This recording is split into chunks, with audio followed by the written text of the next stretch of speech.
Oh man, that's big, and that's a big full screen there. Oh man. Oh my. What? Okay. I'm looking. Oh, there we go. There we go. It's been a minute.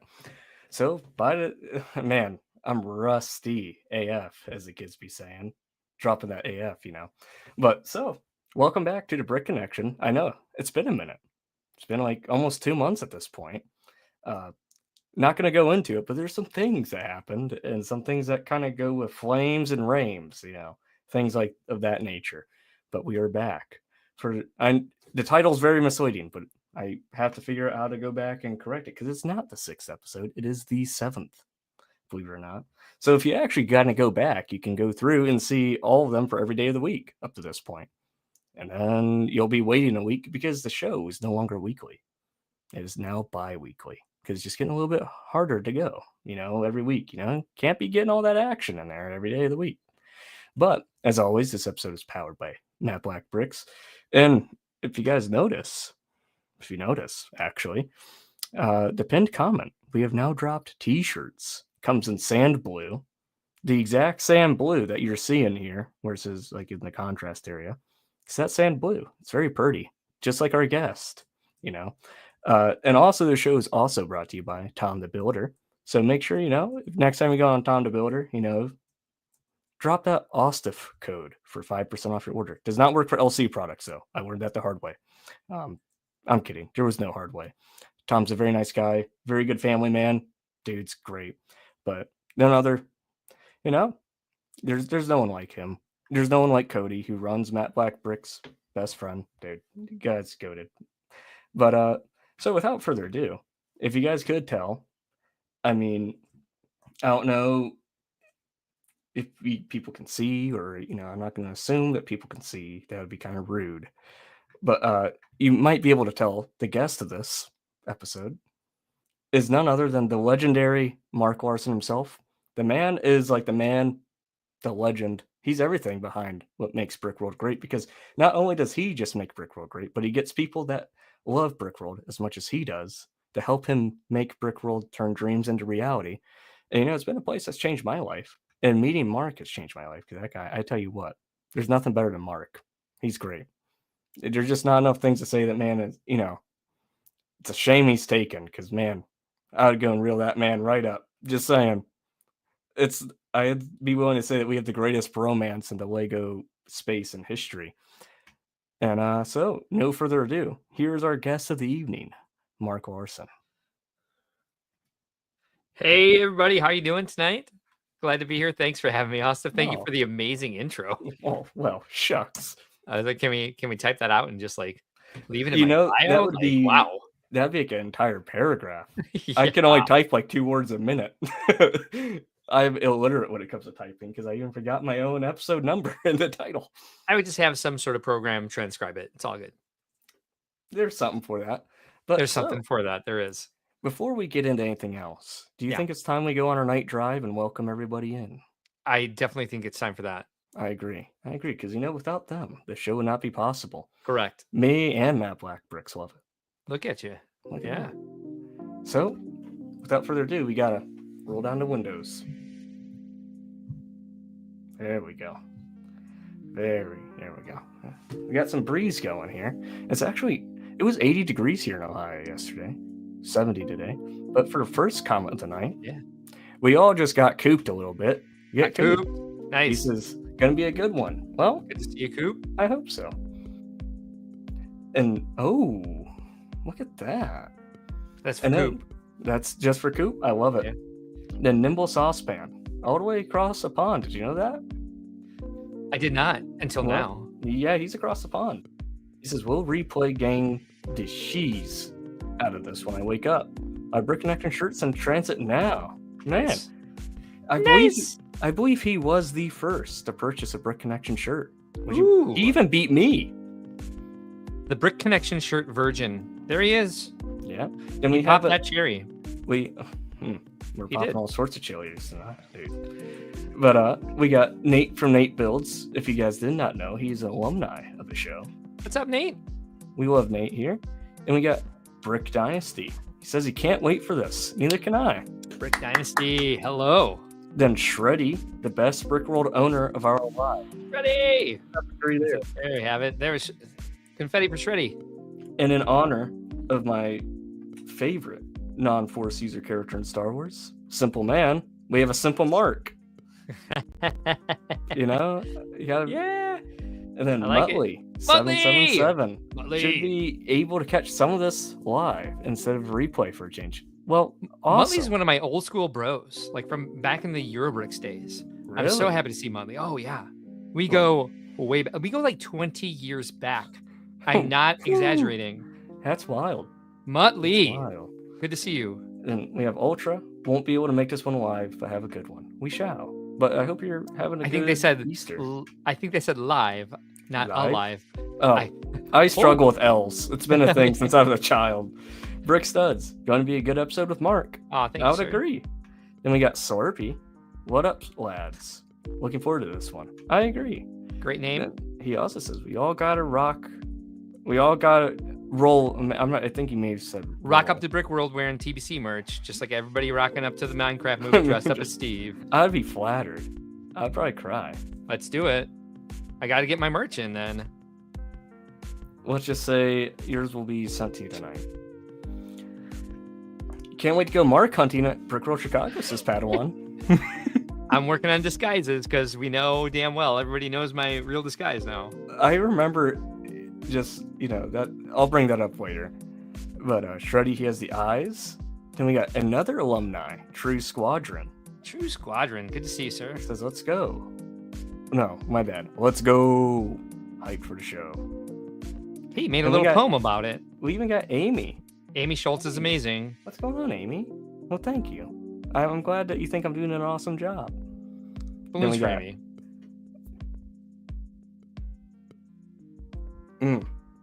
For a minute, I was just going to get the single balloon. I was like, that'd be depressing. We got Haze Motion. What's going on? And then it looks like that. Oh, we got Gen Ultron. Gen Ultron was the giveaway winner during one of the past live streams. Yeah, it looks like. Oh, look who's here. Cerberus. See Cerberus? Yep, he's here. Is that Ben? My bestie, the co-host of my show, which episode 99 airs tomorrow night at 7 p.m. Central on @BrickWorld Events. I'm excited. Plugging away over here. But yeah, join us at 7 p.m. Central tomorrow night for an Easter edition. An Easter edition and a May the 4th preview of Think Outside the Blocks on BrickWorld Events on YouTube. Thank you for letting me plug myself. Yeah, plug away, dude. This episode wouldn't be possible without you. Oh, thanks, sir. And Amy says, both of you are amazing. Well, here's something. Amy, we're not amazing. You're amazing. 100%. All right. Wow, my mic is really close to my head. It is. I noticed it's really in your shot. Mine's here and I hit my head on it all the time. Especially when I'm like, my old man near vision is going and I'm like, what does that say? And I'm boom, into the mic, yeah. You see, it's been 2 months since I've done this show. Just about. So it's like I'm trying to figure everything out again. Got everything arranged perfectly once more. But, yeah. May I take a moment to ask people who are watching and enjoying the show to like and subscribe to the stream? You're doing it before I even do. It's very rare. You can ask anyone who's a regular here. Like and subscribe. We're terrible at it, Ben and I. We got to get You're better at it than I am. Our chat keeps us on point with it for sure. And this is also the very first time in Brick Connection. This is being streamed on a different channel too. I know, right? We're co-streaming tonight, so hopefully we're pulling in some more audience for you. Yeah. And if you've never seen Brick Connection before, I highly recommend you subscribe to my Pookie right now. And you subscribe to my Pookie. That's right. Yeah, we all love each other here. So, now that's all out of the way, the very first question. You haven't seen this before. No, I have not seen this. The very first question I ask everyone, what are you drinking tonight? What's the beverage of choice? So I have downgraded to the smaller bottle of Jameson to make sure that I don't go too far. And so I've poured myself this even, and so I'm not going to drink the rest of this. I'm just going to go with what's here. We'll see in 40 minutes.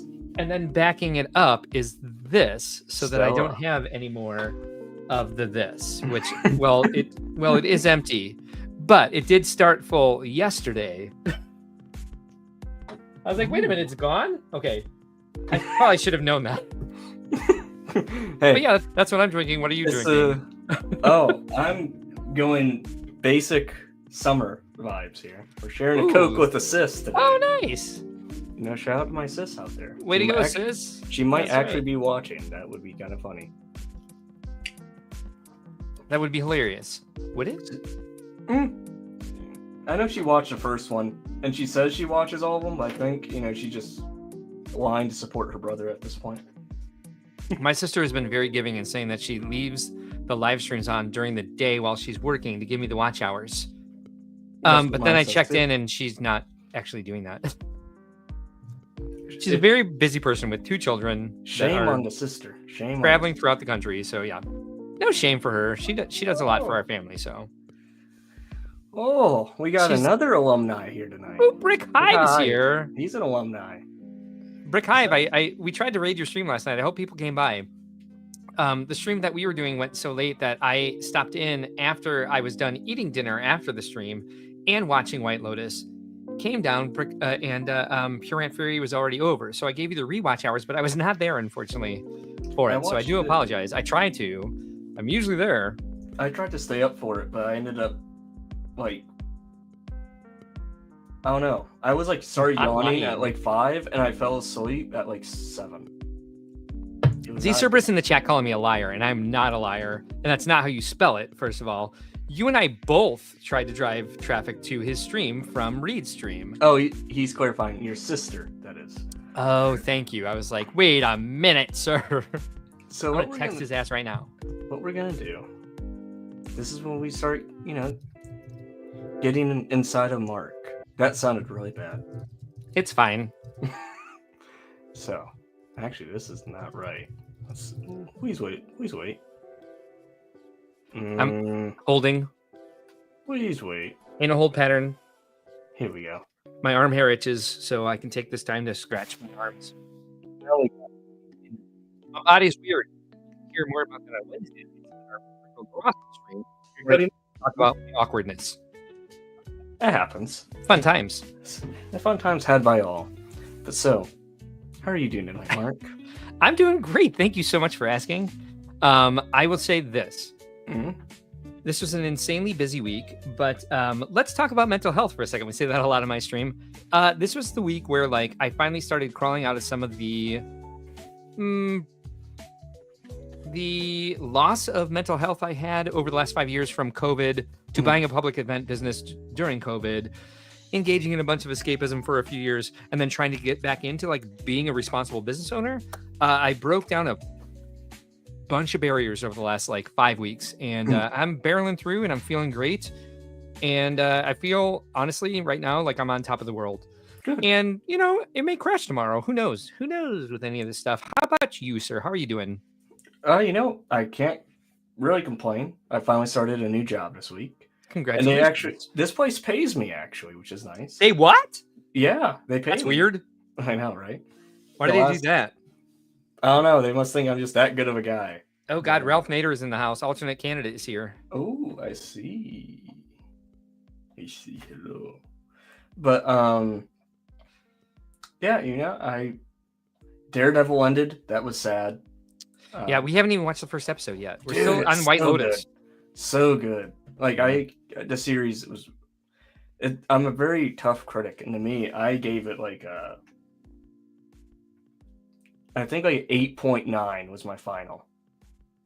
There's a few spots where I wish they did something a little bit more with some characters here and there, but I'm just once you see the finale, it's that makes sense. But I mean, I can't complain. A lot of the families in town, so I get to see them. That's good. I had dinner with them earlier. Then I'm like, hey, I got a boogie, got a show tonight. And then I'm here. Then after here, we're all gonna go back over and watch a few movies, I think.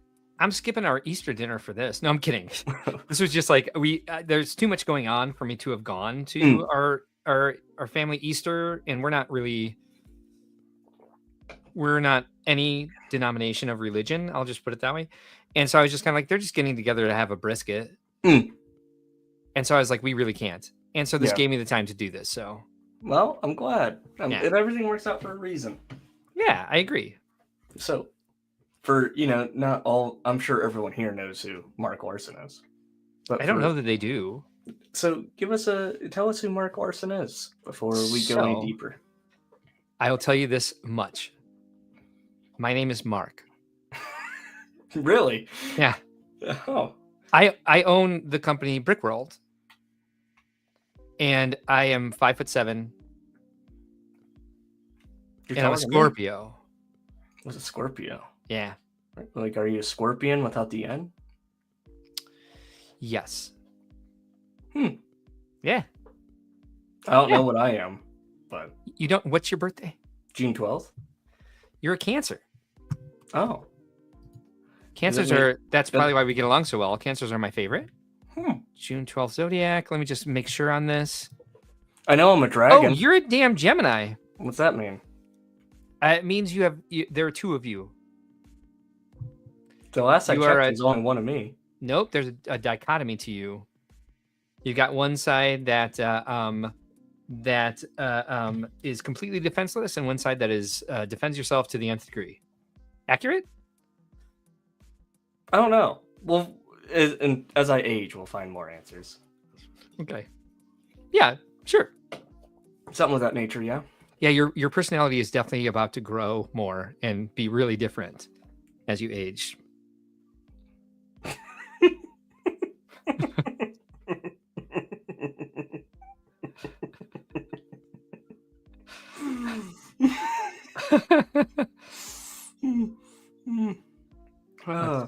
We got a Leo. We got a Leo in the chat. So they dominate their world. I'll tell you that much right now. It's giving Leo. That's what the kids would be saying. It's giving Leo. It's giving.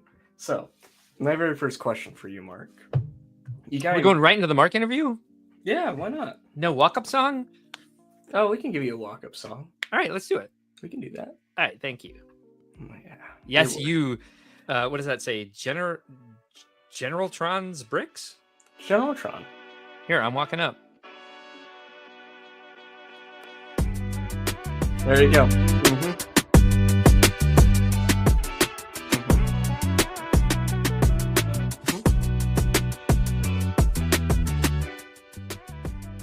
There you go.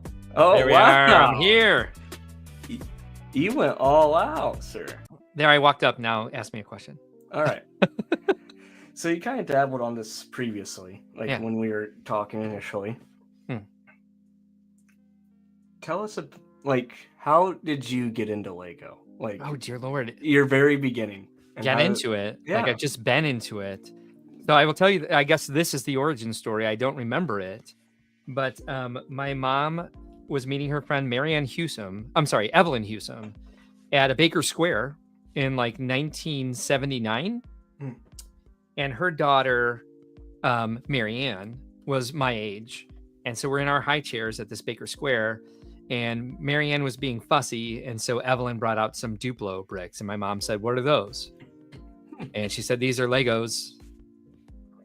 And then I was given my first Lego set, the Duplo Ducks. The Duplo Ducks. And then since then, it's just been a compulsion. Yeah, it just hit my DNA right away. It was like, this is right.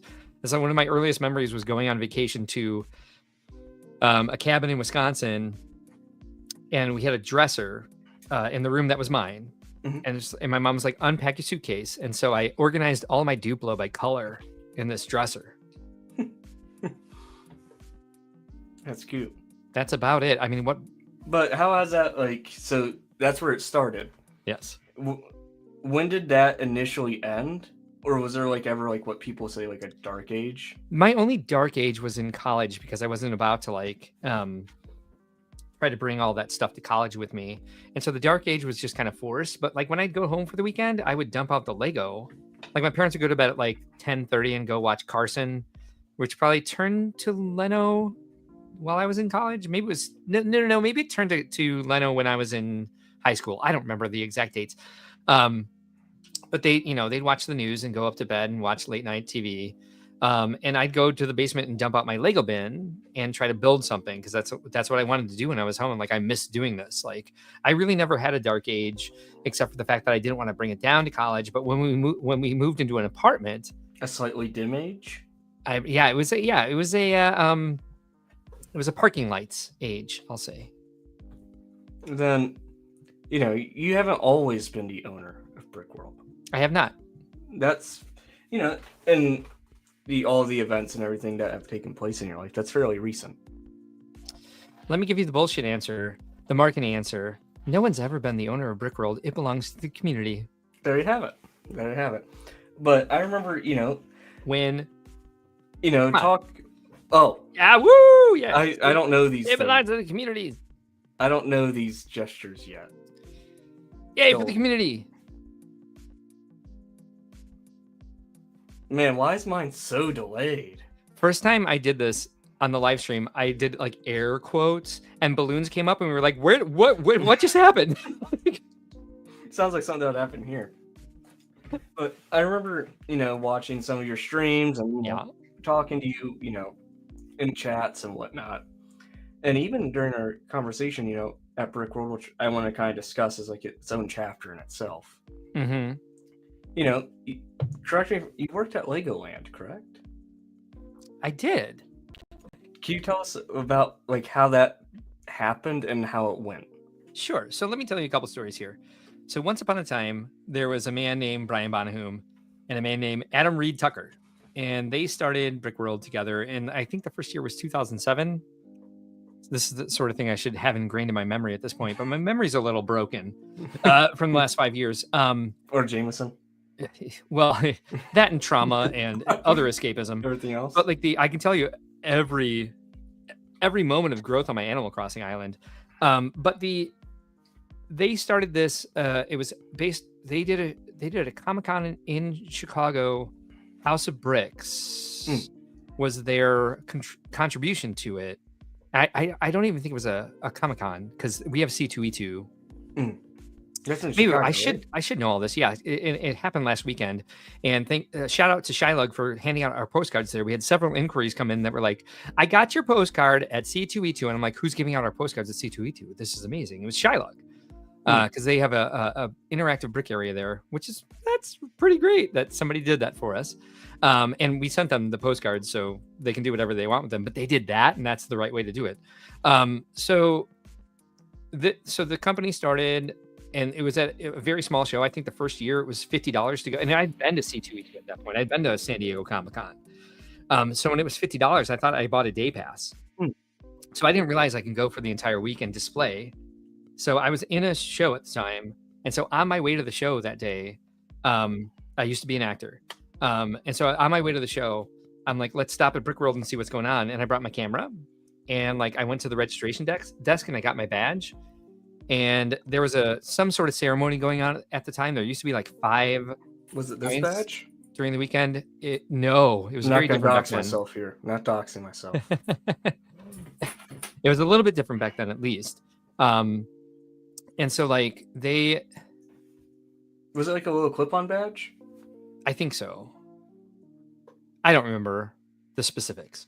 Okay. So, but I appreciate like your publisher level need to like put everyone in the moment. So the moment is we're at the Westin in Wheeling, Illinois. Also not Chicago. Like we're in Schaumburg now, so it's not Chicago when you're there. Unfortunately, you're in the Chicago suburbs, close enough. The Brickworld Chicago suburbs doesn't roll off the tongue. Your app does. And so we were the Chicago burbs. And so we're in. Yeah, I'm not going to call the show that. Unfortunately, we're in the Westin, and like the show took place in 2 ballrooms because they didn't have like large event space, and not all the rooms opened up to each other. So there's 2 different ballrooms. Maybe there was like, maybe at most there was 10 vendors there. I think there was less than 100 attendees and like a ton of public, but like, so we all got to know each other. I think the first Brickworld Chicago had like 25,000 square feet of display space. And that was like 15,000 square feet in one room, 10,000 square feet in another, maybe just the first year. No, I'm sorry. The first year was just the first ballroom. It was only 15,000 square feet. It's not a whole lot in comparison scale to now. 100,000 square feet now. Plus like the 40,000 square feet of like event space that we use for presentations, workshops, LGMS, activity room, ceremonies. Like it's grown. This is our 17th show over 19 years. And the one thing I will say is, like, I went in there with my badge, and I could be in there because I had a badge, but I didn't know that. So everybody was in some sort of like ceremony where the hall was closed and they had to go see this, because it used to happen several times a week. We do that mostly now for opening ceremonies. We're not even going to do that anymore. Okay. Let people do what they want to do. And if they need to set up something, we have another new Hashima coming. So we're not going to close down the hall for opening ceremonies. So I think I'm sneaking in. I'm like, nobody else is in the hall, but I am. No, I could have been in there if I wanted to. But I meet Kyle Trost. No. Oh God. No. Kyle Trost is a very different person from my past. I don't want to watch this back now because I did not mean to say that name. Kyle, what is his name? Kyle Peterson, who initially owned Brickforge. Kyle Trost is a friend of mine from college who committed suicide. So that was I'm sorry. Right, but no, my fault. Like, I don't know why my brain pushed that name into my head. So that's why I said that threw me off very bad. But Brickforge at the time was making Lego sheep and Lego cows, and like Lego didn't make those at the time. So he was making third-party market stuff, and I was like, "What's this? This is amazing!" So I did a review of those on Eurobricks because I was an admin on Eurobricks at the time, and it kind of married the two properties together. And so Brian Bonahum and Adam Tucker became very aware of who I was because we were like promoting them and promoting like one of their very good friends and one of their vendors. And it just kind of became a thing over the next year that I was like a little bit more in communication with the owners of the company than a typical attendee normally would. Like you in your first year, it's just like now we're Pookies. And it's like, but I'm not Pookies with every first-time attendee. I'm not Pookies with anybody else, actually, except my dog. I call her Pook. Can't have that anymore. I'm like, what's up, Pook? She's out. No, Ryan's a Pook too. You got to let her in. We'll bring. Oh, she's right behind me, so she did come on. We'll bring her up on the stream in a little bit. Yeah. She's a little bit hard to carry, not because she's heavy, but because she just doesn't like to be held up. She's a little bit of I'm in control. I'm a hound. Anyway, so let me see if I can connect all these threads together now. So we're in 2007. The next year, 2008, we're setting up, and we forgot to ask for mock cards. And Kathy, Brian's wife, is very annoyed that we're asking for mock cards on site. And she's a very sarcastic person, and I dig into that sort of way of dealing with everyone. So I was like, I can throw right back. I'm like, I can ball bust. You're busting my balls. I'm gonna bust your balls right back. But I'm like, also, I realize that we're being a pain in the ass. And I'm like, if you need help with this, I can mail merge, I can proofread, I can print. And I'm like, if you need a mock card coordinator, let me be the guy on the ground who everyone's going to get their mock cards. And I suffered through that for like 6 years afterwards. And I shortly became their program and artwork coordinator as well, and just kept taking on more and more roles. And then, but let's keep in 2008, that second year. Great year. A man named Steve DeCramer was there. He was a designer for Legoland, California. Okay. And he recruited me to audition to come out and design for them. He's like, you know what you're doing. He's like, you would be hired over most of these jamokes that they get to come out, which was not true. There was a bunch of amazing talent there. And so I went out to California a week after Brick World closed, to go through this competition to be a master model builder.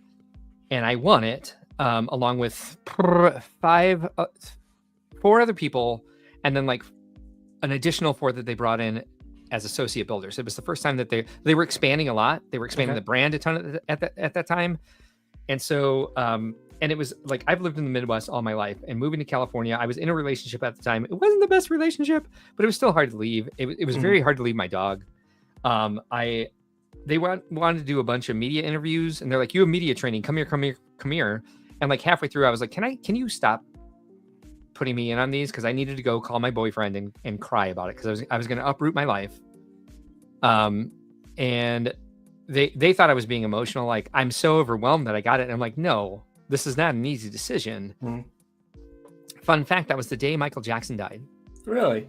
I remember that day vividly. I was at my grandma's house. We were on CNN, and suddenly all the media left. Like halfway through the competition portion of it, the media just like bolted. We didn't notice because we were like competing against each other, and then we turned on our phones again after the and at that point I had like some sort of like Motorola flip phone, and it was like, so it just said something like Razor. I believe it was a Razor. Yes. No, it wasn't that thin. So this was June 25th. It was pre-Razor, but I do believe that the Razor existed at that point. Okay. June 25th. Yes, exactly. A week after Brickworld. It was 25th, 2009. 2009. Thank you. And so, like, it wasn't even texts. It was voicemail messages like, check your news, check the news when you get back to your hotel room. That sort of voicemail message. And then like my boyfriend at the time been like, hey, Michael Jackson died, blah, blah, blah. So we're learning all this. And like the press was telling us that because they were still there. And they're like, we're switched to this, but we got to get interviews so that we can play him tomorrow and all this other sort of stuff. So it was fun. It was exciting. So yeah, I did. I went and worked for Legoland for 4 years and then came back here, went and got a second degree because my initial degree was in theater. I got a degree in branding. Okay. And which was the absolute opposite side of marketing that I needed in order to buy Brickworld and run an event. However, I didn't know I was going to do that at the time. I was trying desperately to get into an ad firm and work on branding and work on like advertising campaigns and experiential marketing. That's what I really wanted to do. I wanted to build stuff. I wanted to build experiences. And it's just really hard to get your foot in the door when you haven't worked in an ad firm already for a long time. Okay. So I got a lot of interviews because everybody wanted to meet the Lego guy. Okay. And then I did a lot of work for Adam Tucker, like one of the founders of Brickworld. He had been bought out by Brian Bonahum at that point. Okay. But at that point, he was also an LCP. And so he was overwhelmed with work because he was trying to open a museum. And so he farmed out all his work for LCP to me. And so I did all of his LCP projects. And so I would be sitting there like, all right, I'm going to try really hard to get a job. I was freelancing for other smaller graphic design firms. I was building websites for people. And then I'd get a Lego commission from him. And it'd be like 3 weeks worth of work for like $10,000 or more. Okay. And so I'd be like, well, I'm not going to look for a job during this because I'm about to make $10,000 for 3 weeks worth of work.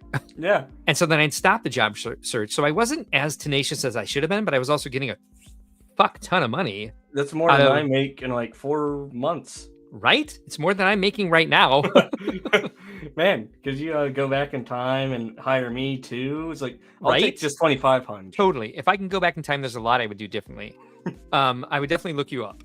I would probably be under 15 at that point. I don't mean to make Brickworld sound dire. I just paid off all the debt from buying the business. So now we had a really bad year because consumer confidence was so. I know, right? Let's talk about you're absolutely. Let's talk about that for a second. Let's do this shit for the fact that the debt is now all paid off.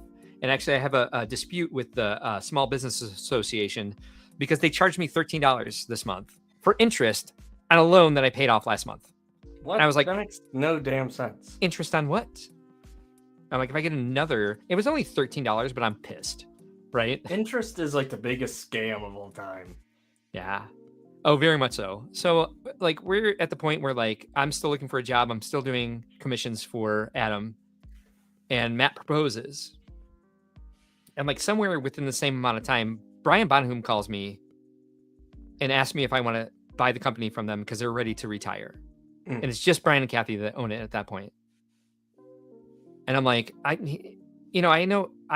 had done work for them. I was doing their, I was doing the program. I was doing the artwork. I was doing marketing stuff for them at that point. And I was doing all the mock card stuff and do all the branding stuff and like trying to keep them, like trying to convince them to do more marketing, to bring more people to the expo parts of the shows and their expos. And I had done several of their expos, so I knew the brand.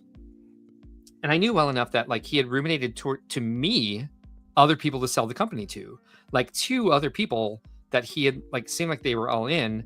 and they had, gone through this sort of process where they were like, let's let them run a new expo and see if they like it. And so they're like, Okay. do you want to run a new expo and see if you like it? I'm like, why is he playing all these people against each other? Like, I did not realize that those people had like failed the test. Yeah. And he was like, he and Kathy were like, it's Mark, or we'll find somebody else but Mark first. And I didn't know. So 3 months went by. He called me. He's like, we're serious about this. What are your plans? So I told him, because I have a very long history with Brian. I love him like a brother. And I was like, listen, I'm like, I know you told X this, and I know you told Y that, and I know that this went this way and that went that way. And he's like, yeah, don't worry about that. You're telling yourself a story. He's like, we want out. Mm. We went out, and like, you're the perfect person.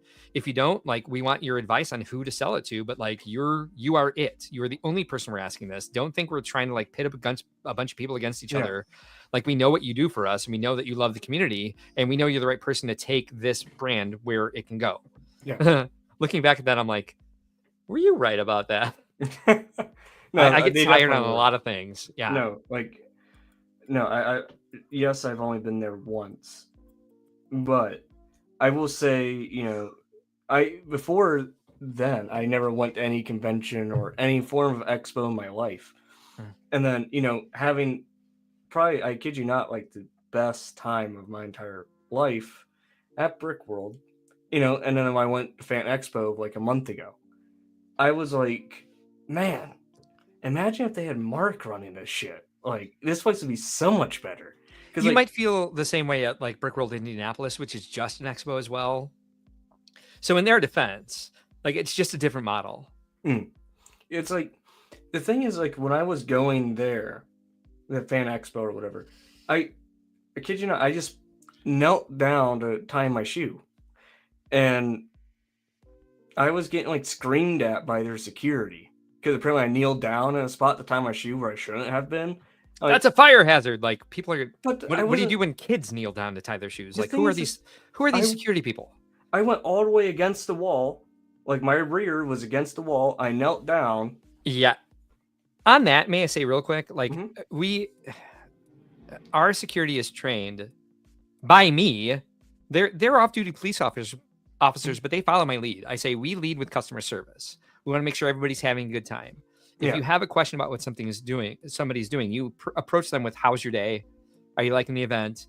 And then address your concern. Yeah, because and just err on the side of caution that they didn't mean to do whatever they're doing. No, it wasn't like I was like, popping a diddly squat, on, right. Just chilling, legs out type thing. I just knelt down to tie my damn shoe. You crawl under a table to tie that shoe. You get out of the aisle. Like, what are you supposed to do? Yeah, it's like, do you want me to go just like stand in the middle of traffic and tie my shoe? Like, let me know what you want me to do. Like, I'm just trying not to trip on my shoelace. That's it. Will you, officer, please tie my shoe safely? What is that? That's ridiculous. We had a company, the first year I did it, we had the company that the Renaissance recommends. And it's a bunch of like, I have a bunch of off-duty police officers. These were like retired police, like like 15 years retired. And they were angry and they had a point to prove. And I was like, we got to get these people out of here. Let's let them do traffic control.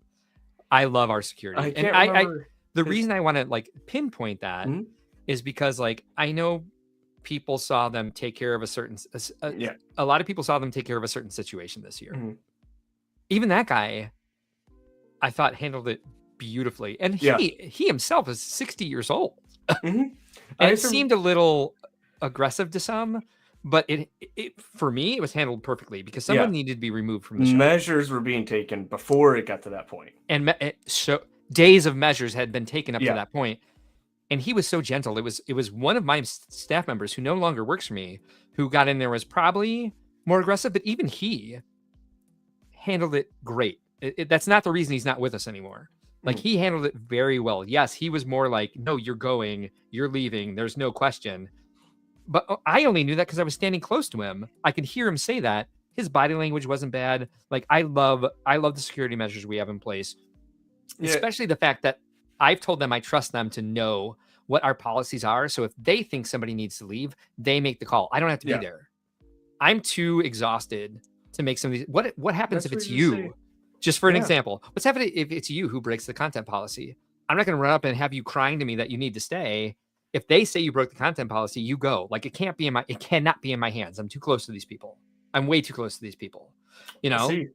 I know it'll never be you, by the I way. see. If I get pulled over for driving my car inside the Rennie, I'm not going to call Mark to come bail me out. That's all I know.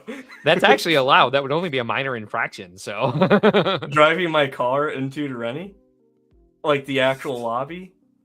we have quite a few people who have a lot of stuff to drop off, like people who bring their own tables, like Oh LGMS. no, I'm saying So they like bring in their trailers upstairs, before we open. Oh yeah, upstairs in yeah, the lobby. yeah. Minor infraction because it's Pookie. No, I'm kidding. I'm kidding. Yes. In the hotel lobby, we have no control over that. Shoot. We I only have control over the space that we rent, and that's only the convention center. So those two properties are separate. I haven't called them in like 2 months. Are you proud of me? I am. I still have a note here to ask the staff if they'll get on a live stream with you. Yes, that would be amazing. Fun fact, I'm ordering like 3 of these mics to take with me to Brick World. So your chat's been pretty live since we started Yes. talking. So if you want to bring up Okay, some of those questions sure. and give me a break from my mental vomiting. Yes, because I like to kind of, do like a How'd you do question that? and go. I with tried chat. you told me to tell everybody a bit about myself, and I gave like my opening ceremony spiel of like, here's 4 things to know about me, and then That's what I like. somehow I'm spilling it all. It's just It's part the of the. disarming Pookie factor. It's the stiff.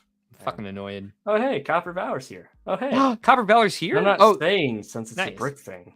Wow, it's my brick thing right now. Okay.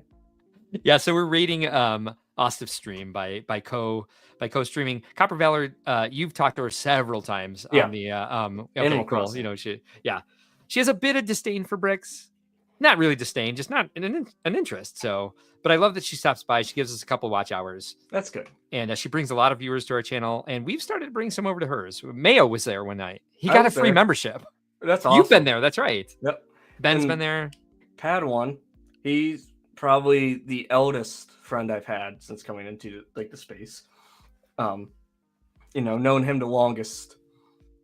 He's actually coming to Brickworld for his first time this year, all the way from the UK. I'm so excited. I'm so excited to meet Padawan in person. He says, so many people have asked me if I'm going to brick conventions in the UK. I always say the same thing. Brickworld Chicago will be my first. I have one thing to say. I have one thing to say about Padawan. There are some people who just have a very easy sense of humor, and like others who like learn it and like maybe kind of force it over time. Padawan has like the most naturally funny to me. So his sense of humor is in line with mine. The funniest videos I've seen online, just like genuinely, casually funny. A deep understanding of like the Lego community, especially having a spouse who's not a Lego fan. Oh, she's becoming one slowly but surely. I know. Good. I know. Good on but him. At the same time, some really, really, really fun, like cathartic videos, like somebody who understands the community very well. Padawan. Awesome. Thumbs up there. Stud Lake is here. Shout out to Stud Lake. This show could not be possible without him. Brought to you by Matt Black Bricks. And how about we do this for a quick second? Would this be okay with you? Anything you want to do is okay with me. Since he's here, let me present a screen here. We haven't done this ever on the Brick Connection, but we will do one of these. D Bishop is here. Nice. The merch is alive. Nice. Look at guys, this. Hey, is this a reveal? This is a reveal. What? This is it. So it comes in 2 colors. You get the sand blue. I wasn't kidding, was I? You weren't. And if you want to stay on brand like your favorite host in the biz, you can rock gray. What I think we should do, because during these shows I always wear the hat. Maybe we could get like a Brick Connection hat going. That'd be kind of sick. But yeah, so kind of sick for sure. I ordered the blue. It comes. I'm more of a blue guy. Yeah, the original idea. Papa Trip's here. Papa Trip. The original idea was we would save the blue for people who have been on the show. Then I got to thinking, I'm like, technically everyone has been on the show in some capacity. Like right now, Stud Lake's on the show. He's popped up in the comments. So, I didn't want to do anything wrong to anyone, but, regardless, I'm just glad these came out great. Like, you even got the MBB on the sleeve with the Austiff logo on the other. It's just great. It's a nice looking shirt. And shout out to all, I think 10 of you now that have purchased shirts. Like, it's crazy to think. Purchase a shirt. Purchase a shirt. Yeah, Do and it. I pinned a comment here on the YouTube chats. Do it. But commenting to get credit for working. He's getting Fair the enough. credit. Yeah. And then Stickler, how's it If you going? can't stick around, leave the stream open so Austiff gets the watch hours, please. Yeah, and you, because this is co-streamed to you. And smash that like button. It's the thumbs up, right? There we go. Then, dang, Mark, you want a different stream? The Bishop family from Brickworld, Indianapolis. So you know what they do, or they did this year for the first time, and it's amazing. They usually have a very classic sort of like Lego City updated layout. They did a layout called From This to That, where they took official sets and built alternate builds and showed you the original model and the alternate build. Oh, that's cool. So inspiring That's to people who don't get those alternate model builds on the back of the box anymore. Oh, I miss when they used to do that. Same. Did they do that in your lifetime, sir? Yeah. They did. It was like the very, very tail end. Like last ever wave, I'd imagine. I remember. Yeah, probably. Like 2004, and I had it. Yeah. The spouse has no choice. They know you're not leaving Lego. This is true. Yeah, exactly. BMAC Tech has a spouse that knows that very well. That's good. Everyone's saying buy that merch. Buy that merch. Boop is saying sand blue is my choice. I agree. It's my all-time favorite color. And once that shirt comes in, I probably won't be wearing gray anymore. There you go. That's sad. Papa Trip, what's going on? Papa Trip. Here we go. This is what I want to get into next. Yes. So this is what we'll do. Good question. Lego Monthly. So, I mean, it was the first place where I had like a leadership position. Oh, I'm sorry. I didn't mean to cut you off, Austin. Let's read it just so people, because this also gets put onto Spotify with no video. Shout out to everyone that's listening, not live, who's either replay or on Spotify. Glad you could be here. It gets put on the Spotify. Interesting. Yeah. Let's talk about that. Maybe Ben and I should do that. Could. I can show you the rope how.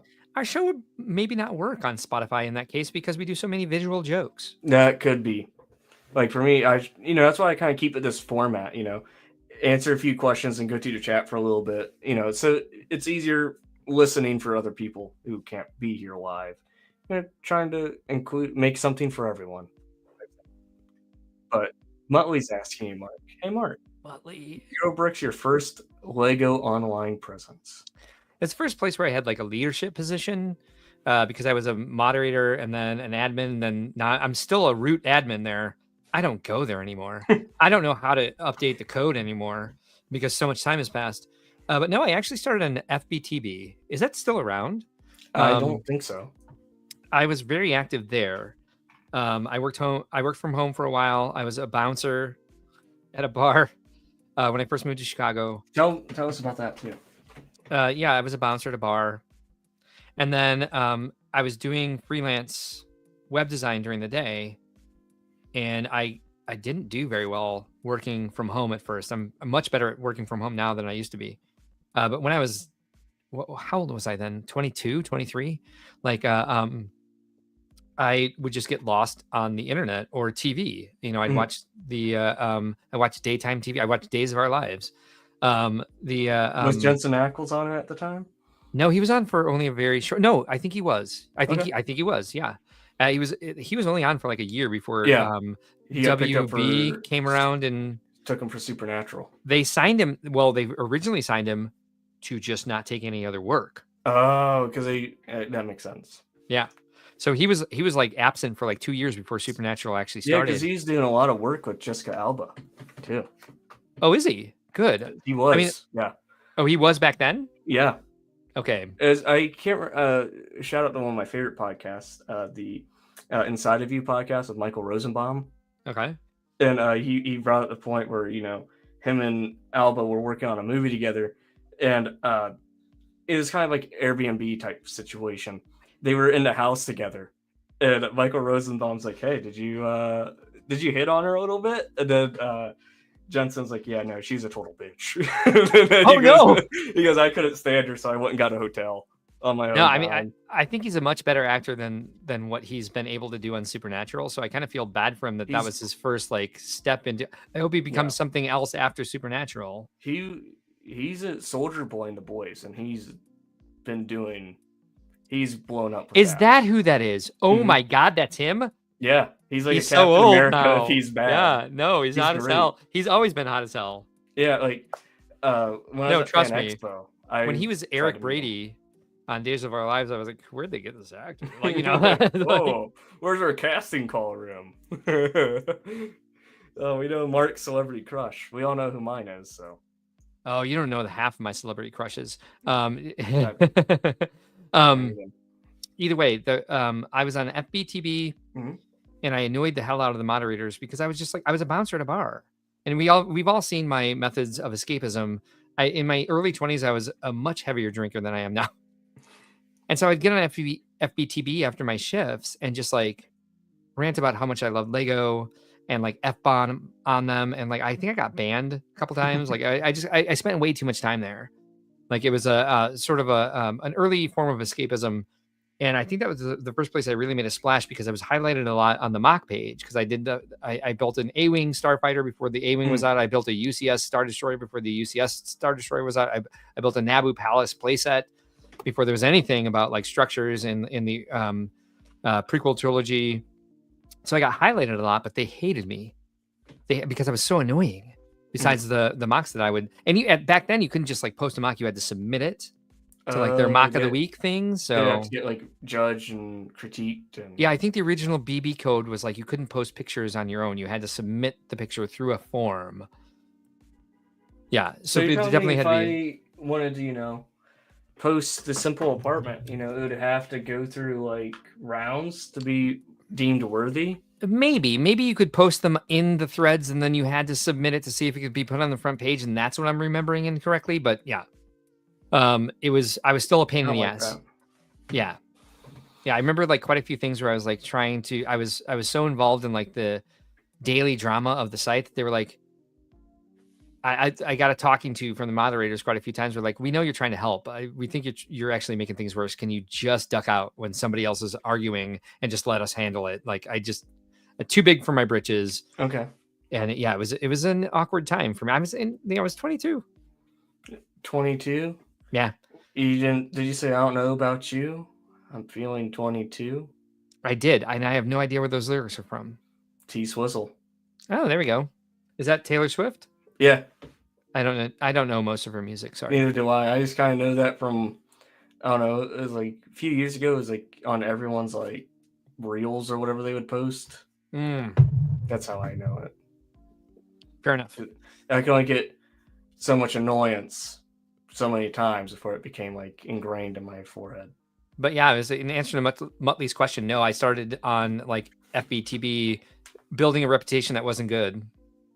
And then I guess kind of the lead into that, you were starting to dabble with it a little bit, kind of like, when you're talking about your Legoland experience and like how you're working with that and how you're already basically kind of seems like you're running Brickworld without being named a title. Oh, hardly. No, really? No, I just did like the visual marketing stuff. Okay. For a long time, which is not the bit. So that's the big thing I've learned since then. It's like buying the business. I was like, yeah, I understand so much about it. I understand how these work, but when it comes down to like, and I was a project manager for Legoland eventually, and I moved into art direction. So I was very, very good at it. I was very organized, very disciplined, very on time for everything. It's different when you're doing every damn part of it, and when you don't have the skills, like when you don't have finance skills or like accounting skills or like. Or let's just say like the basics of like, hey, somebody violated the content policy, but you don't necessarily need to kick them out, but you need to address it, like difficult conversations. When you have to do everything like that, it's kind of like the businessing side of it. I've said I wouldn't wish owning a small business on my worst enemy. It's kind of like when you have to wear all the hats, you're the only full-time employee. And I have amazing part-time employees. David and Phoebe specifically, just amazing people who support the brand so much and do so much for me, and I pay them, but like I have to shrug when I say I pay them because it's not great. It's not great, and they're putting in hours. They are putting in hours for it, and a lot of support from the community. I couldn't do it without all the people who support. There's a lot of people who volunteer, like Ben. Ben Mhm. gets a box of maple poly bags for his pay that he has to hand out to other people, so he doesn't even get anything. Hey, Yeah, it and he just co-hosts the shows. show, and we're 99 episodes. He's done 99 episodes, and all he has to show for it is a crate of maple poly bags. I think that just kind of shows a testament to you that I feel like there's. I don't want to throw shade at any other person or whatever. I've seen like images and videos of people attending other conventions. They're doing it just mainly for the business gravitational point, where it feels like for you is kind of like the title of this episode. You're making kind of a place for everyone. It's not about the money at the end of it. It's about making sure that everyone's happy. Both would be nice. Yes, but it feels like your heart's in it for the right reason. We do err on the side of the caution, and that's where like people are like, I've got consultants. I have great friends. I have great friends outside of the Lego community who are trying to help me. So I have a business consultant who has given me an entire like restructuring of the business for free, just to go hang out and let our dogs play together. His dog is absolutely in love with my dog. Like loves her so much. Sure. You want to see the dog? Yeah, let's see some puppies. But the point is, like, I have support. I have like, I have people who can help me with this. In the meantime, the imposter syndrome gets in the way. We'll see how long she stays up here, and she's also dead asleep right now. She left. Well, she's gone. We'll see her. So she probably got fed. Let me see if I can call her. Give me 1 second. See this live action call. Look at that. This is some riveting content, folks. And for you guys watching on Spotify, I'm sorry. We'll see if she comes down. She might be asleep upstairs. So she might not have heard that. I'm not going to try too hard because I'm excited. Oh, here she is. Okay, perfect. I'll get to meet her in person one day. Come here, Book. Come here, Boo. Come here. All right, we've done this for a long time, not since you were like a little puppy. We're breaking history here. Yo! Here she is. Yo! Wow! Let's full screen you here. We're going to put her on the screen. Here she is. Someone needs a screenshot. She's such a sweetie. Look at. Oh my heavens. Oh my God, I love her so much. This is gold. Hi, baby. You having a good night? He probably can't hear me, can he? I can hear you. Can he? Can the puppy? Can she? She can't. Oh, she. Yeah. It's our baby girl. She's 9 different types of hound. I'll just do this. She can visually see hearts. She can. Oh, look at her. She's looking at them. She's like, oh, what's that red stuff on the screen? All right, but she really wants to get down. So. Oh yeah. All right. Hold on. Still. All right, ready? Here we go. Good girl. Oh, okay. Now she thinks I'm playing. She wants to wrestle. Now. She just pushed her face into my butt. Oh. She gooses when she wants to play. It's not after hours yet. Hi, sweetie. Good girl. Everyone's loving the puppy action. She's loving the attention. She just didn't want to be held anymore. She was very still until I moved like a little bit. As soon as I was like, let's put her down, she was like, kick. And I'm like, I'll get to meet her here in a few months. My dog, who was my last dog, who was 70 pounds, she liked to be cuddled like that. She liked to be picked up. Orion's like a svelte 57 pounds. She's much easier to lift, but she does not like to be picked up. But yes, you can clip that. Someone was asking. Yeah, you can. Of course you can. You can clip it. You have both of our consents. Whew. So VMAC Attack. He's one of our prolific chat members on Think Outside the Blocks. He does at least 2 of our expos, Indianapolis and Fort Wayne, and he's doing shorts for us now. He's doing Brick World briefs for us. And what does he get? I give him his registration, and more. I just don't want to promise too much. VMAC, you get more than that. But let's make it sound worse, because I'm basically dressing myself down here. And Ben knows he gets more than that too. But it's kind of the thing where I'm like, I have people doing a ton of work. Like VMAC watches the shows, converts our footage into videos and shorts, and he basically gets his registration and hotel. Okay, that's nice. Yeah, but he's doing a lot of work. Yeah, That's for sure. But sometimes it's about those little trade-offs that make all the difference. So Appreciate people so much. yes, and I kind of want to break down. Kind of go for a little bit more of a, so people can. I don't think a whole lot of people know that we know each other the way we do, type thing. Right. Because they're probably like, how's this guy? How can they? Yeah, and They weren't there at 11 p.m. every night. No, of the this show. was like, I don't know, probably like a 1 a.m. Interaction, like 1 a.m. type thing, almost 2, I think. Let's see. I took a photo. Oh, you're right. No, it was that late. Real quick. So Josh and Lindsay, Superhawk, just texted me a screen cap of me holding Orion, which is adorable. I just realized there was a text that didn't go through. Oh. That I sent them, explaining to them they're working on a sponsor for us, and so I had an email from the sponsor, and I copied them on it and said like, "Hey, let's keep this open for all of us to talk to each other." Yeah. And the text that didn't go through to Josh and Lindsay, they've been taking care of the sponsor, and I trust them to do so. The text I sent to them was like, he emailed me, so I want to email him back, keep us all on the same page. So I'm copying you on it. I'm not trying to like step on your process of working with him. They didn't get that. They just got the email where I was like, "Hi, it's Mark, and I'm just adding my staff." So just to let you know, in case you were surprised by the email, the text I sent you to explain the email before I sent it did not go through. Anyway, go ahead. Gotcha. So, how... So, you never met me up to that point. No. You may have just saw my name like flicker up every now and again. No, I didn't know who you were until I met you. Yeah. So how was that how was that all? Because the catalyst for us meeting, for our romance to take shape, was through Sean DeRightway. Yes. So from ACOB. Yeah. And if you guys don't watch ACOB, that's another YouTube channel you should be paying attention to, who really loves the community as well. Every Thursday night at 8 p.m. Central. And they go, I think, on Tuesdays now too. Here and there. Yeah. But they do a lot of videos as well. And one of their co-hosts needs me to come to their Animal Crossing island and bring them blue roses. And I just haven't had the time quite yet. And purple pansies, which I also had more trouble making than blue roses. But I would say the one takeaway I have from meeting you is you were there. We connected directly over the Dead Dads Club. Yeah. Because I asked, like, just kind of a thing that happened. Yeah. No, you have something about you. Let me tell you this, and remember this for the rest of your life, and don't let anybody ever tell you different. There's something about you.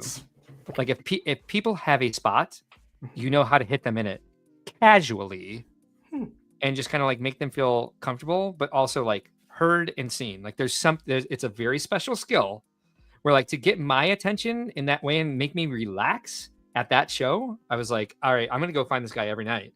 I'm just going to chill with him at 1 a.m. I'll be the free therapist. It's not even therapy. It's just comfort. It's just like a chill zone. Just for you, it's free of charge. Yeah. Everyone else, it's $100 down payment. That was my experience meeting you. Well, I appreciate that. I appreciate it too. Have that like that effect. Yeah. Yes, like, you did. Because I think you heard this in ACOB. Like I almost backed out like 2 days before going to Brook World. Because I don't like associating with new people. I get too overwhelmed, if that makes sense. And then once I saw like the magnitude of like looking at images of like how many people go, I'm like, what did I just get myself into? Like being in the army and stuff, that was different. Because everyone's there for the same thing. Yeah, you bond on a trauma level in the army in a way that you don't in real life. Yeah, everyone's going through the same level of suck.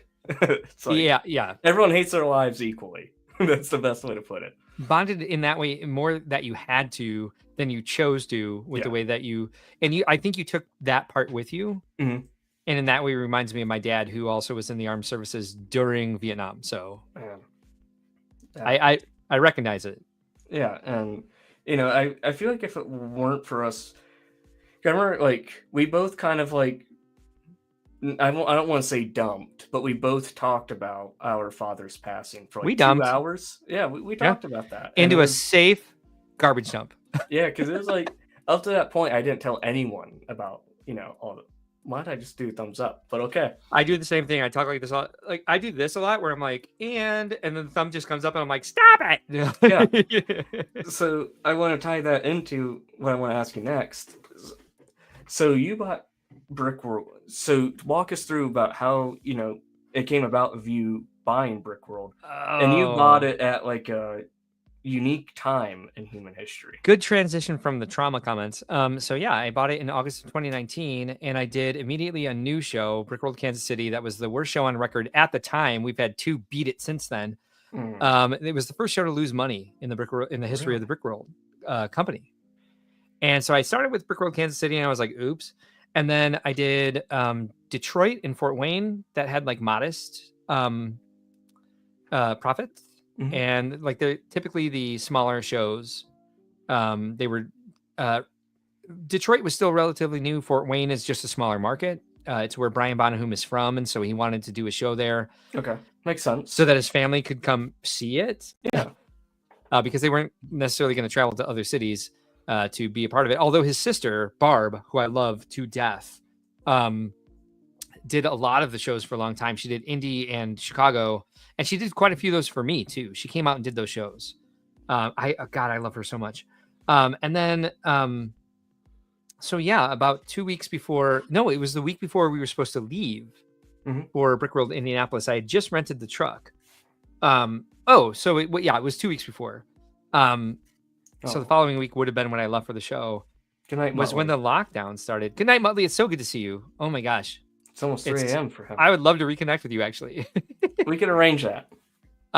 So it just kind of all shut down, and that was going to be like the first, because Indy's always a successful show until 2024. But it was kind of like I wanted to run the budgets the way I did for Legoland. I had everything set up. I had this beautiful document that's set up. I called it Journey. And so it was a Journey spreadsheet, and I opened it up and tried to look at it again when we started doing shows again in 2021.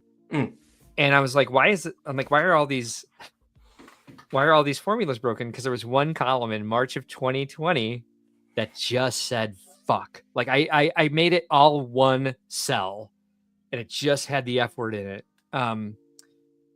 And so I've never been able to put that document back together. I know I can if I take the time to do with it. It's just traumatizing to look at it. Yeah.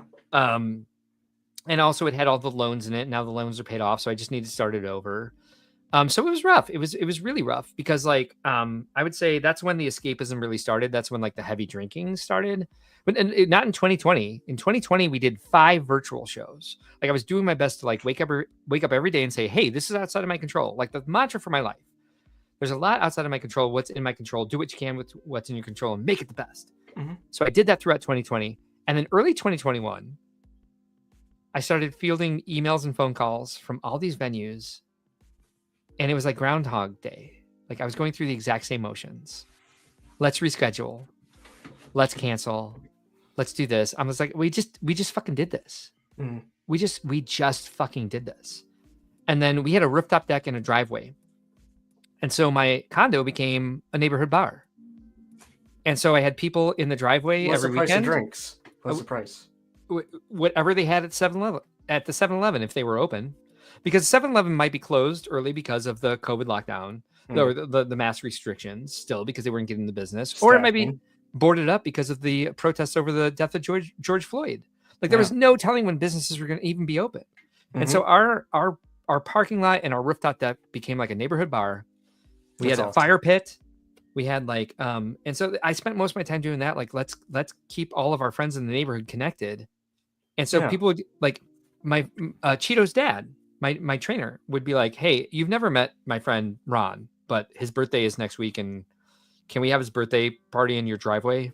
And I was like, yes, please. Let's do that. I started playing Animal Crossing. Oh, I love those Animal Crossing streams. But then I just shut down the business entirely. I'm like, no more virtual shows, no more YouTube videos, no more nothing. Like I can't look at this because it was just like, to me, failure staring me in the face and just like unfair, which is not a word I use very often because like I've lived a long life, right? I don't think fair ever is a metric you should look at. You're 38 years young? 48 years young. 38, 40, 38, 48. No, 38. sir. Every year of 48 is in this brain. I am a 48-year-old through and through, and I'm Am I fine with invited? that. Can I be You invited can to come your in for my 50th? 50, 100%. Yes! You know 100%. I'm gonna be there showing up with 100%. cool lattes. Presented by Austiff Distribution. As So it people was would like, say, Austin has aura. it was weird. Like everything got rescheduled to 2021 except Chicago. We shut that down very early because it was June. Mm. And so we were still in the winter of 2021. There was a giant blizzard here in Chicago.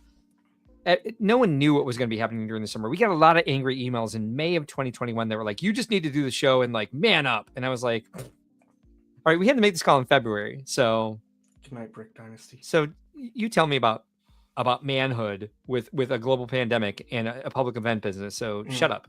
And then they all got rescheduled. All the other expos got rescheduled to September and October of 2021. We did 4 shows in 5 weeks. And That's insane. it was trial by fire. And then from there, right off into scheduling Indy, Milwaukee, Chicago. First time doing Chicago. And I still had Kathy and Brian on a consulting agreement.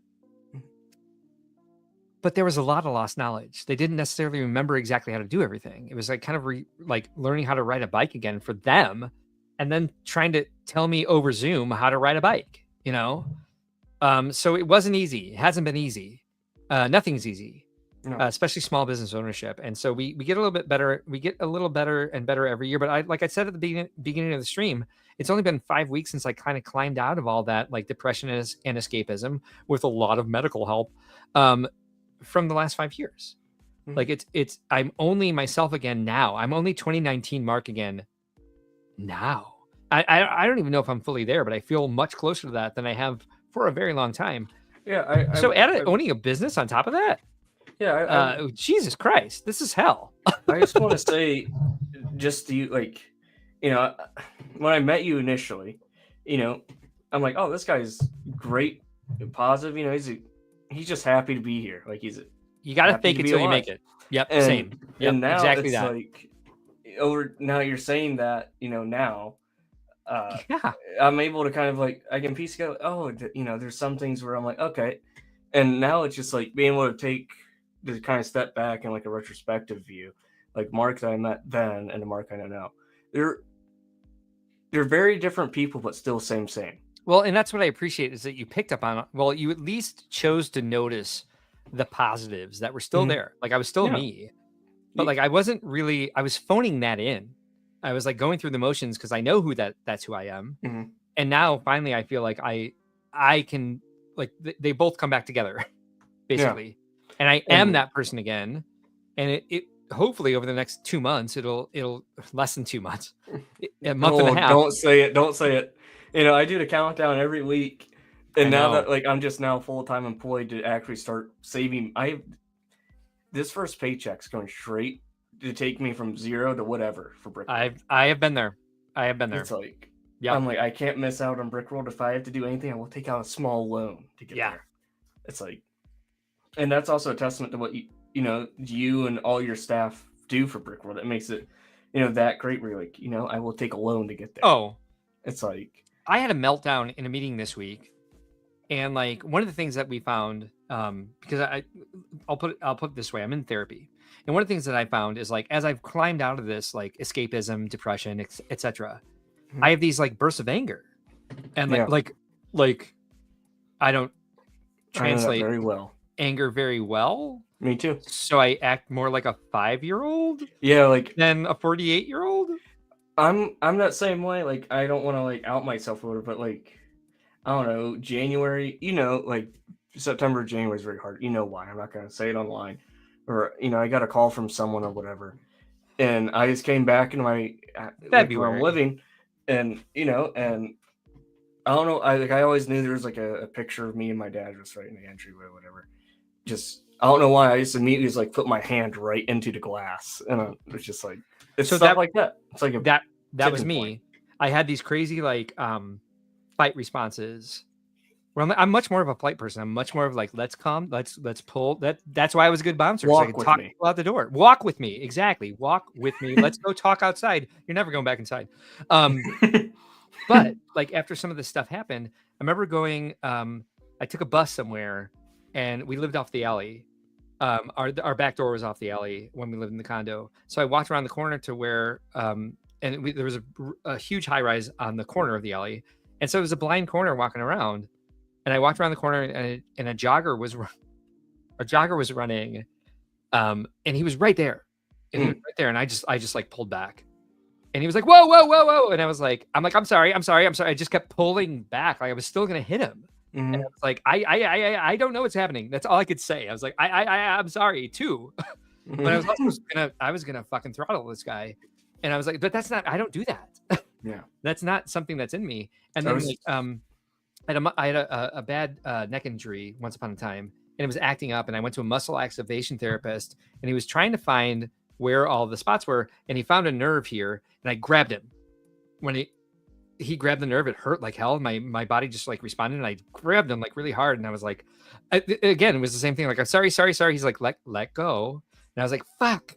Who is this person? Like, yeah, there's all sorts of responses when you go through something like that. Yeah, it's very interesting. Being able to look back on it, like, oh yeah, it's fascinating. It's like, I want to recognize this comment here. I've never agreed to loss of my dad because I had to take care of the rest of my family. Yeah, that was exactly me. Markin talked about that too. I told myself that. I literally told myself that. Stop thinking about it, accept it, and take care of your mom and your sister and your niece and your nephew. It was like, the same thing for me.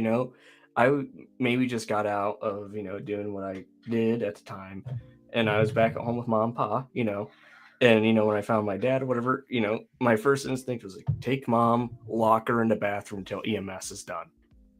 So that's not what she has to see type thing. And, you were the first person I opened up about that to, because it was like, I was still in that frame, like, I have to be available for my sister, my brother, and my mother, and everyone else under the sun, It's a safe place to go. It's a safe thing to tell yourself, be the man and take care of everybody else. And I think, and then you shut down your feelings. Yeah, because I used to remember his strict instructions from my dad's like, you can cry for 5 minutes, take care of everyone else, and then do it. I'm like, okay. Yes. Yeah. Gotta love that. Oh no, that energy the dads carry, Well, and my dad was very realistic about things. He knew he had a couple like health problems. He didn't know the right one. He didn't know aneurysm was going to happen. No, I don't think anyone knows that. Unless you go and get a really good fortune cookie. Right. really good fortune cookie. He'd be like, I'm going to go first, and you need to take care of your mom. And I'd be like, okay. All right, let's go bowling. Yeah. Let's have dad's son night because it's so important to you. Like, yeah, that sort of like retrospect that like makes you feel all that guilt. Yeah. Like, oh wow. Yeah, but you're right. I mean, that's exactly the process you go through. And the grieving process won't let you just do that. No. It not at all. It's a year long, more than a year. It's like a lifetime. Oh, it's been 13 years since my dad died. It's still going through it. It's a lifetime thing, dude. It's a totally like you'll get better, but you'll never be the same. It'll never go away. It's a new normal. Totally. And like anyone who hasn't gone through this, you'll hear all this shit about like the 7 stages of grief, 12. I don't even know. There's like 50. Even the people who wrote the book, they never said it happens in a certain order. And you'll see all this stuff out there that's like, you go through this, you go through this. No, you do not. Yeah. Because you may take one of every one of those in any random order in one single day. Because what? 10 years later. What? There's shock, denial, anger, bargaining, depression, reconstruction, and acceptance. Yeah. I'm shocked I knew all 7 of those. You read them faster than I was like, I don't know. I just remember my therapist always telling me those. Yeah. But But I mean, I went through it with like I did go through it with the company too. I went through it with buying the company right before the pandemic started. Yeah, that's what I want to talk about. Like, I found a close family member and I thought that person was dead. They weren't, but it was the same thing all over again. And the reason I thought they were dead wasn't a good reason. And there was time to get through that too. And then 2 months later, we were in a pandemic and the business was falling apart. And all that just like mixed together. And so I'm surprised I lasted an entire year before I started going to the 7-Eleven and buying like a bottle of Jameson every day. Dude, your 7-Eleven sells Jameson? Every other day. Yeah, there's like about 50% of them in the city have liquor licenses in Chicago. Shoot, I need to move to Chicago. Yeah, but I like honestly to go back to the business and bring it back to the brick world stuff. I associated a lot of like not trauma really, but a lot of like imposter syndrome with it. Like I can't do this. I don't have the capacity. I can't. Well, because my brain was going through so much else and trying to like shift to being a small business owner and like taking on all the things I didn't know. A A lot unknown. of stuff got in the way of that. Yeah. A lot of life. I have a new idea for the keynote speech this year. Can we get a little nug? No, like this. Like just talking to people about the history of brick world and saying like, this is what we've been through in the last 5 years. Please. I think that, it feels good to talk about it. Yeah.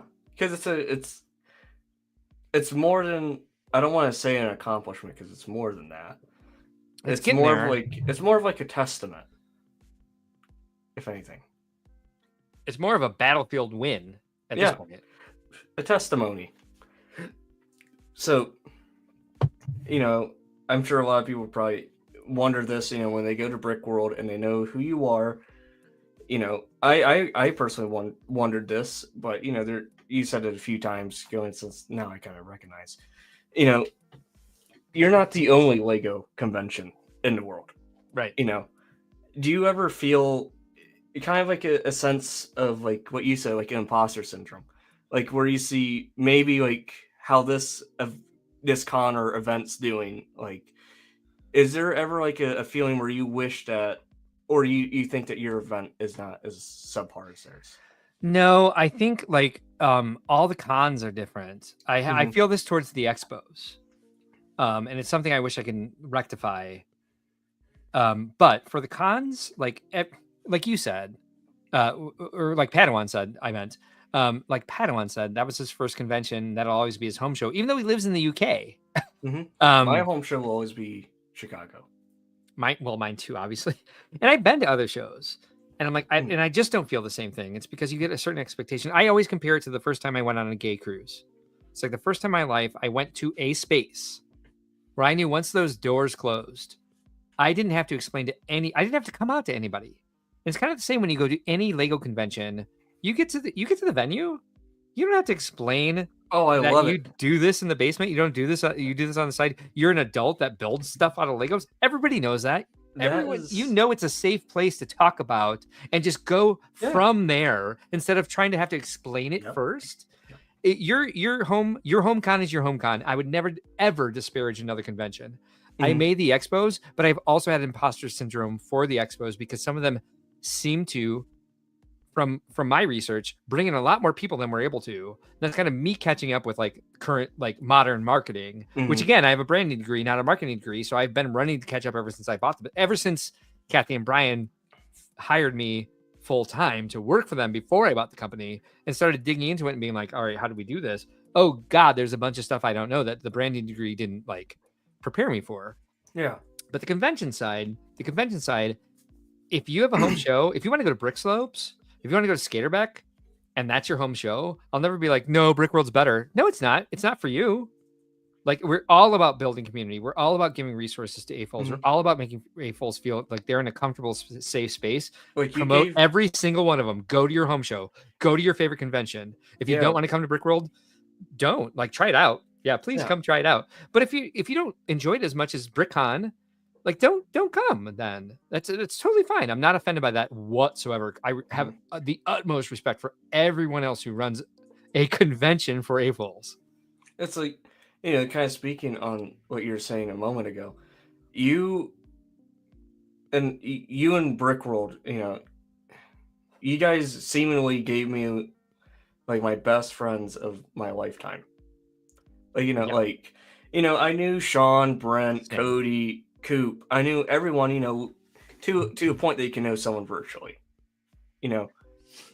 It's like you spend shit, like at Brick World, I kid you not, probably like 120 hours worth of time spent with those guys. And you don't get sick of each other. That's the thing.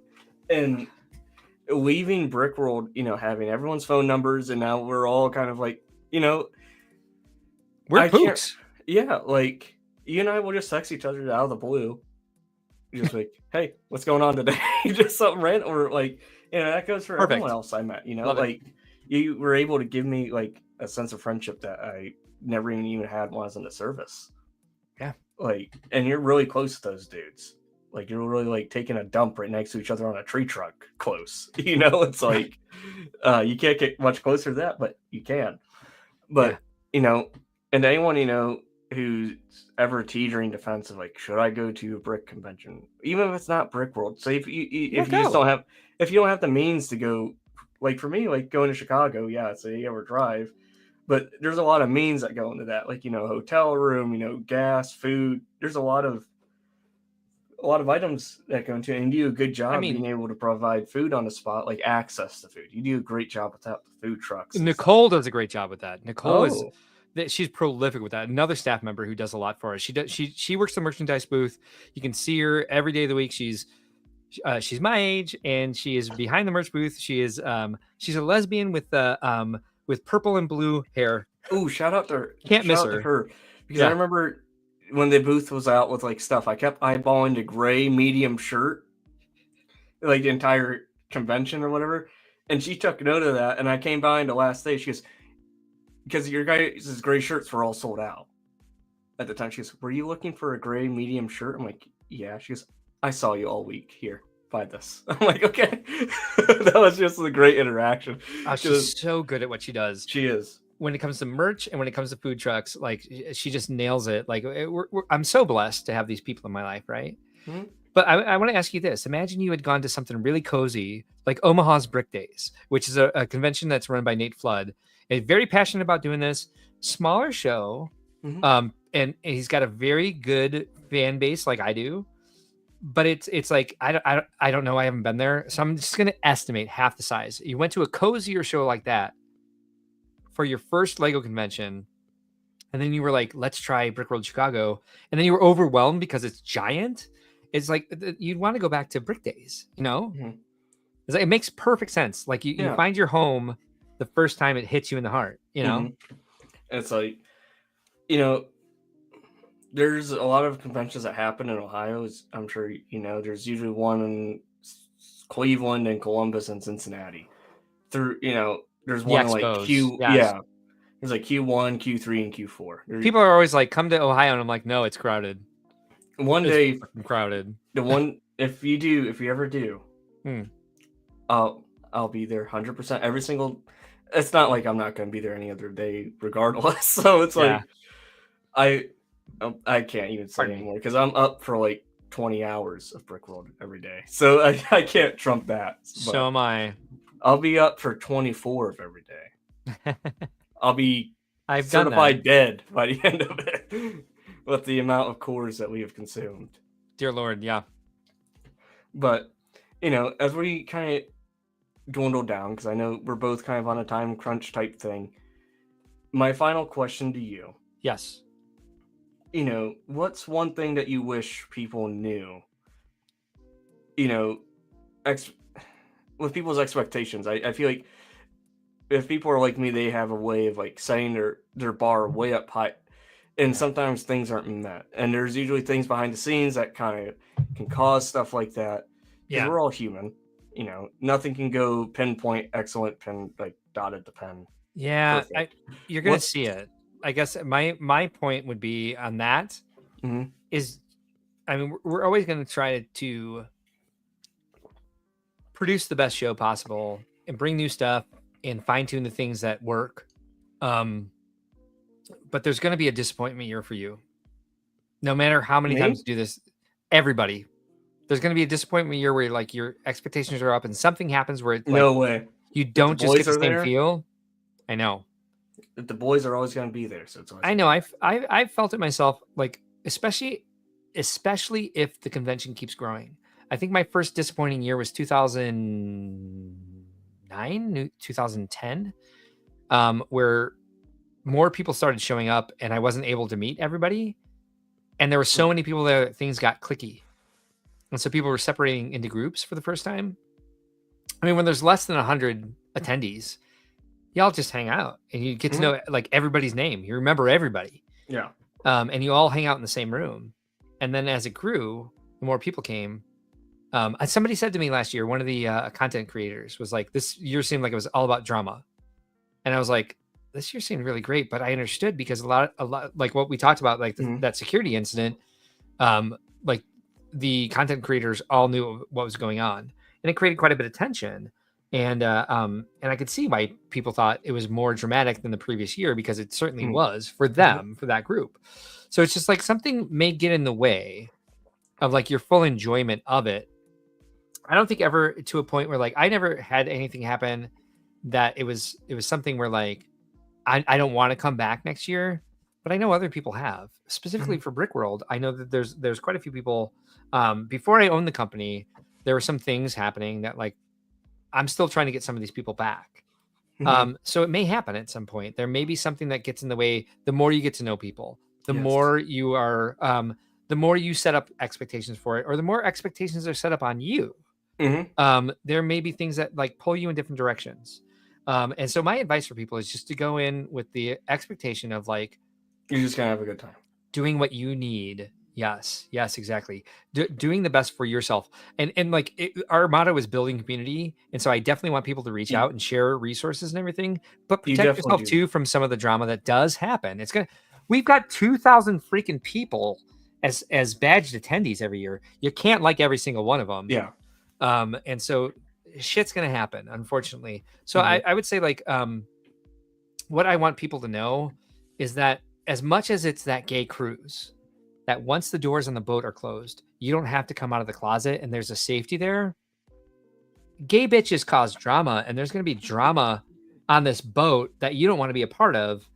And so just like expect some disappointments and just do your best to let them roll off your back, because it will happen. As much as we try to like shore things up and create a really safe, fun environment for everybody, people are still going to people in the meantime, and it might not be everything you expect. And let us know if there's something that we did that changed that experience for you. We want to know that. Oh, 100%. I will never be done growing. If I ever say like this show is perfect, just tell me, go ahead. Well, go ahead and roll over and die. Then you won. It's perfect for that year. And hand it off to somebody else. It's never perfect. It's never going to be perfect. It will never ever be perfect. I'll set your expectations this way. I will never be perfect at this ever. Well, I will always. Well, thank you. But I will always continue to try to keep growing and provide the best experience for everybody. And that is my main goal, is to make sure that people feel like we are respecting their time and their money for being there to have a really good April experience. That's all I can say. That's beautiful. Thank you. And as we close out things again, I'm going to do one last plug. I'm really excited about being able to do this. I want everyone to be able to know that they can go and buy these now. Like, hell yeah, go. Like, we're not doing it ever like make money. I don't know, if people enjoy this show, why not just wear it? Especially with like Brickworld coming up. You need some brick merch to wear. I mean, there's Brickworld shirts. Shreddy can't wait to rock it. Ah, he says rock, actually. He does say rocket. But you put your clothes on the rack. I thought that was rocket is just as exciting of a comment from Shreddy. My old eyes, sorry. And we have arm printing. Not every Lego figure can say that. I love that. And we're gonna be having a Brickworld exclusive shirt coming in soon.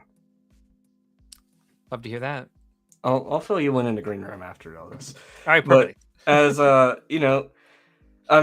everyone knows, it's been about 2 months since the show, so I'm sorry I didn't get to chat as best as I normally do. I can't wait to get my stuff in my closet and only wear it once a year. Hey, same. Change that to year round, dude. But yeah, I'm just glad that we broke record. I think we have 31 live viewers here. This is nice, nuts, and congratulations. That's great. It's great because it gives you more exposure too. Appreciate that very much, sir. Yes, you deserve it, because you put on an event that allows me to feel more at home than my actual home. I think that's tough to ever do in a way. One of my favorite quotes is from one of our cinema coordinators, Casey McCoy. He said, it's like Christmas lasts 5 days, but also Christmas is on crack. Mm. And I love this. What Jen Ultron says is, I just listening back and sitting. That's what this show's meant to do. You know, you can just hang out, do what you gotta do in the house or whatever, and just learn about two dudes or one dude and a gal. You know, or a community. Yeah. General Tron has some of my favorite comments in the chat tonight, by the way. Yeah, gold. All gold. Leo gold. He's gold. But so, you know, as I said earlier, the show's gonna be bi-weekly now, but this one time it's gonna be a 2-week gap because Mark's gonna be making another appearance on the next show. It's gonna be, you know, the 24-hour community live stream. You know, raise some money for St. Jude. So I hope that, you know, excuses the like. It's just gonna be an awesome 24-hour stream with a lot of banger guests. You know, giveaways. There's gonna be a lot of sleepy Austiff moments.